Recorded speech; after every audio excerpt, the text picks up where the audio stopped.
Hi friends, how are you? Welcome to my channel. I hope you've had a good week. This is a bonus video.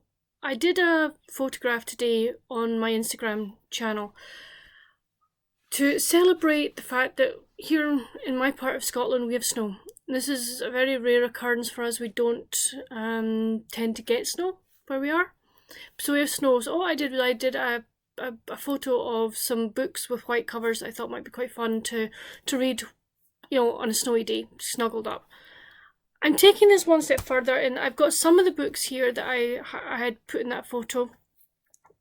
If you want to see the photo, by the way, I'll leave my Instagram name down below. But I thought, why not choose other books that might be nice for people to read, say over a couple of snowy days, or even one whole snowy day, depending how quick you are at reading. So I have a pile here. So hopefully you'll enjoy what I chose. First one. Throne of Glass by Sarah J Maas. This is the very first of the Throne of Glass series. I loved it. Selena Sardothian is a fantastic character.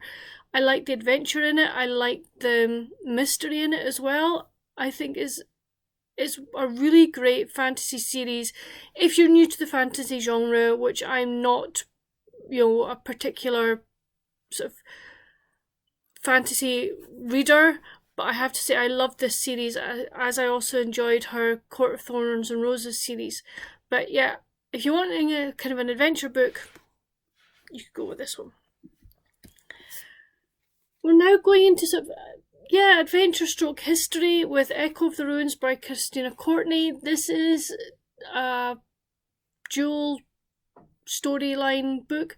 You have modern day, you have Viking times. And it's really well written. The modern day is the lady's an archaeologist. Viking times, you have a Viking lord who doesn't really like doing Viking raids, but ends up having to. Brings back a woman, and you have their story running through this story, but you also have the story of the archaeologist lady and other people on the archaeological dig that are sort of digging up things from the Viking story, if that makes sense. But it was really well written, characters were great, and I thoroughly enjoyed it. We then have The Summer Deal by Jill Shalvis. This was my very first Jill Shalvis book that I ever read, and I loved it.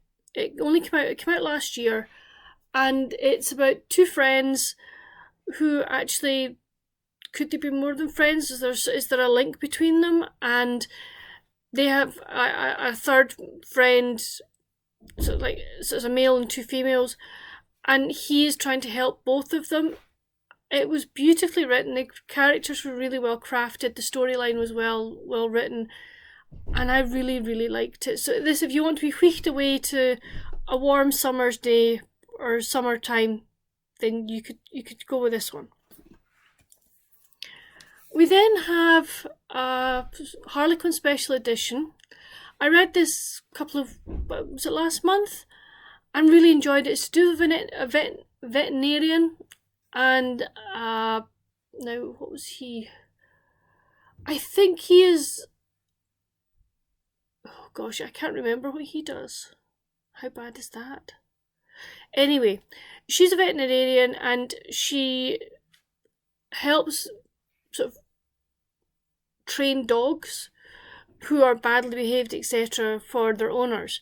But with the help of her friend here, Zeke, she is now thinking about branching out into helping, or dogs that will help former veterans of, you know, whatever conflict, or whether, you know, whatever kind of help they need. I read this within a day and I really, really enjoyed it. If you're looking for a really sweet romance that will just leave you going, oh, then you could do with this one. So it's Not Just the Girl Next Door by Stacey Connolly. We then have one that I haven't read yet. I got this for Christmas, and it's Summer at the Lakeshore Resort by Susan Child. I've read the first one of this series and really, really enjoyed it because I loved the descriptions of the lake and the cottages, etc. So I asked for this one for Christmas. I was given it, and I am so looking forward to reading it. I will hold it at the back so that you can see what it's about. So yes, so it's not a very long book, as you can see, so it might be one of these ones again. Whisk yourself off somewhere nice with warm weather. One of my favourite books is Rosamund Pilcher's Winter Solstice. Now, this isn't a Christmas book per se. It does have Christmas in it, but at the end, and it's only Christmas Eve. This story is told from 5 people's perspectives. So each person has a chapter to themselves, but the story just continues on. And I love it. I think it's really well crafted, great characters, great plot line. Set in the Scottish Highlands. You can't go wrong. Scottish Highlands, winter's time. Yay. We also have another one. Oh my goodness, right. Christmas at the Under a Cranberry Sky by Holly Martin. This one is set in the Northern Isles of Scotland, probably out of Orkney, Shetland area. And this gentleman owns a resort, and it's all to do with Christmas and winter. And this lady comes to review the resort. She is like a hotel inspector.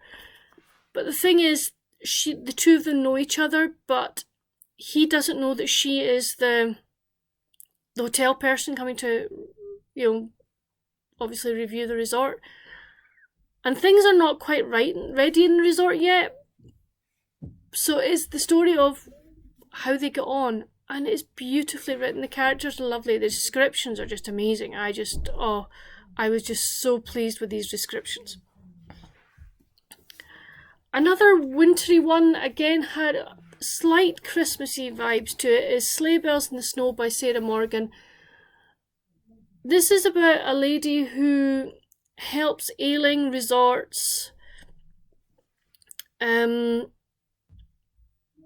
basically pull their socks up to make them viable, make them more appealing to people who want to go there. Unfortunately, the part of the family in this story do not want her help, part do. So there's conflict between the family, there's slight conflict between the lady and the owner. So you get that, but you also get, just lovely descriptions. It makes you want to go there. The same with, you want to go to both these resorts. You really do. We then have 20 Wishes by Debbie McComber. This is like a Valentine's themed sort of book.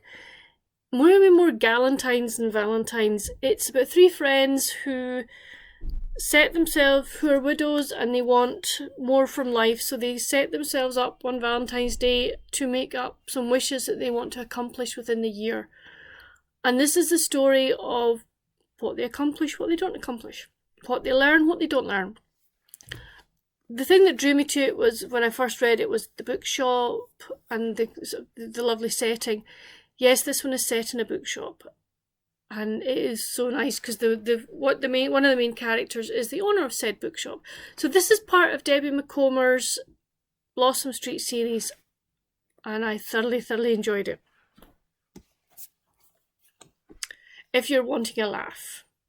If Only They Could Talk by James Herriot. This is the very first one in the All Creatures Great and Small series.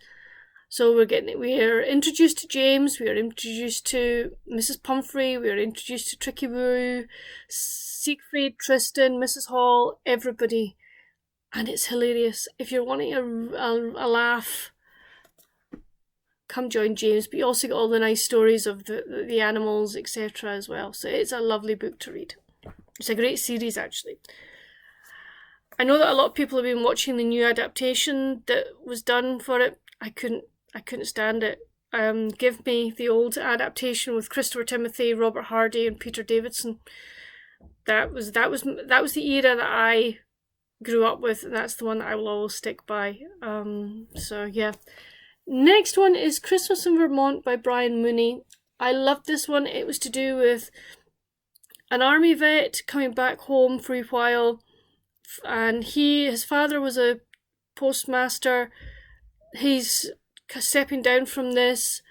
The son doesn't want to take the job on, but while the father is clearing out the back office, he finds a bag of letters that were not delivered the year before for some reason. They obviously slipped down the desk. So the son says he will go and he will deliver the letters so that people actually get them.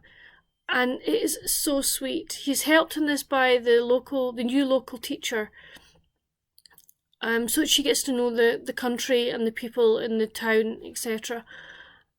But the letters mean so much to the people who get them, and it is just beautiful. It is such a lovely, lovely book that it may have you crying in places, but it will stick with you for a long time. We then have a cosy mystery, The Diva Runs Out of Time by Krista Davis. I haven't read this one in a while. This is obviously a cosy. Our main character is a cook, and she ends up at this cooking competition. Yes, but there's obviously a murder, and she ends up having to solve it because at the moment all points are pointing to her, so she has to solve the murder mystery. And I really enjoyed it. It's a very gentle read, so it was really, really good. We then have probably one of my favourite books, Joanne DeMaio's Snowflakes and Coffee Cakes. This, for just descriptive reasons alone, is a lovely book. The storyline is also really, really nice. It's about a lady who, on the way back from her sister's wedding in Addison, sees a house, makes a snap decision purchase, and it's the story of herding up the house, what she finds in the barn, what it means to her, and also to the town of Addison itself. And it's just beautifully, beautifully written. Okay, you had to know it would be in here somewhere, didn't you? A Discovery of Witches by Deborah Harkness. If you're looking for history, adventure, fantasy, all in one, you can't go wrong. I love this story. I love the whole series. Yes, I've been watching the series on TV. I've only seen series 1. I haven't started series 2 yet, and I'm really looking forward to it. I wanted to do all the series 2 first before I started reading, because then I might do a binge, but you never know. This is the story of Diana Bishop, who is a witch. Also Matthew de Clermont, who is a vampire. They meet in Oxford. There is an ancient text that is slightly strange, and they want to know why. That's all I'm going to tell you. It is a superb series, and I would highly, highly recommend. We then have 2 that I haven't read yet, but I'm hoping to get to soon. One is Santa Montefiore's The Secret Hours. I just thought I love the cover, and that's what it's all about. So I just thought it looks nice. If you want to tweak yourself away, it looks like a warm setting, so it'd be good. And then obviously the last one is The Seven Sisters by Lucinda Riley. I've read one of her books, loved it, so I decided to pick this one up. And again, I think you've got, okay, there's snow in the mountains, but I think you're going to be somewhere warm. I could be wrong, but hey ho, I chose it basically for the cover. So those are the books that I think that people might enjoy snuggling up with on a cold, snowy night or snowy day where the snow's gently falling. You're snuggled up in a blanket with a nice hot cocoa or whatever you want to drink, and you want to immerse yourself in a book. I hope you've enjoyed this video. Please give it a thumbs up, hit that subscribe button and the notification bell so you'll know when I'm putting out new videos. But I hope you've enjoyed this video, and I'll speak to you soon. Bye.